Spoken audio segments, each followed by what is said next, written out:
तो बेसिकली जो एसएलएस बनाई जाती है, इसका काम ये होता है कि जो आप एप्लीकेशन डिज़ाइन करते हो उसकी सारी जो रिक्वायरमेंट्स होती हैं वो आप उसको स्पेसिफाई कर लेते हैं कि हमको उसमें क्या क्या चीज़ें जो हैं वो रिक्वायर्ड होंगी, उसकी फंक्शनल रिक्वायरमेंट कौन कौन सी हैं, उसकी नॉन फंक्शनल रिक्वायरमेंट कौन कौन सी हैं, उसके बाद उसमें कौन कौन से सिनेरियोज होने चाहिए, उसमें कितने एक्टर्स होने चाहिए, उन एक्टर्स का क्या काम होना चाहिए, वो हम इसमें डिस्कस करके डॉक्यूमेंट्री फाइल बनाते हैं और हम सबमिट करते हैं।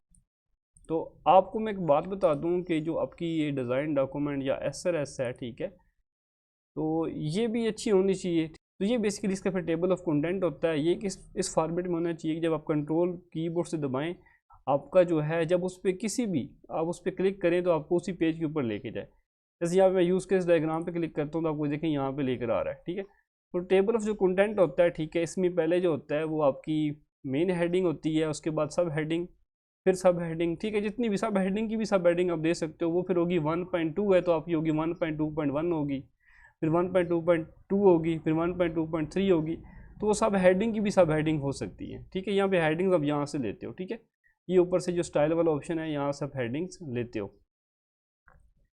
तो अब ये पहली हेडिंग है, फिर उसकी सब हेडिंग है, ठीक है, यहाँ पे दी गई है, फिर सर ये हेडिंग मेन हेडिंग है, उसकी फिर सब हेडिंग्स दो हैं, ठीक है।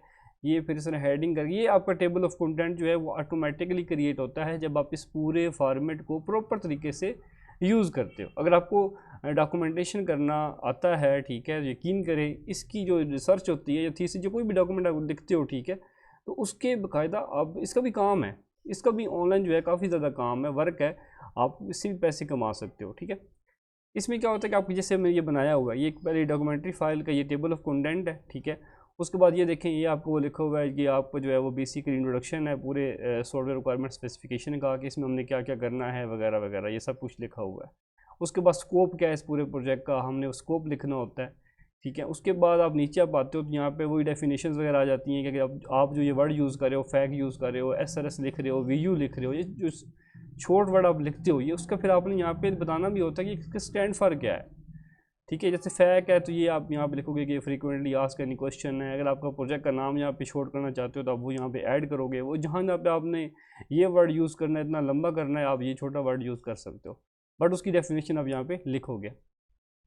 फिर नीचे उसके बाद आती है फंक्शनल रिक्वायरमेंट, जो कि आपके प्रोजेक्ट वाली फाइल के अंदर दी हुई होती हैं।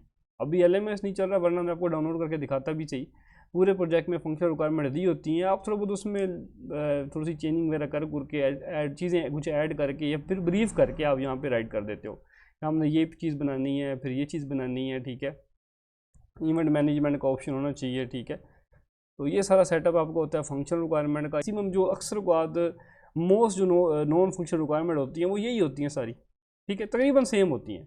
Security, performance, maintenance, reliability, access वगैरह होती है, अवेलेबिलिटी होनी चाहिए, ठीक है, रिलायबल हो, सिक्योरिटी हो, यूजबिलिटी होनी चाहिए उसकी, ये उसकी नॉन फंक्शनल रिक्वायरमेंट होती हैं।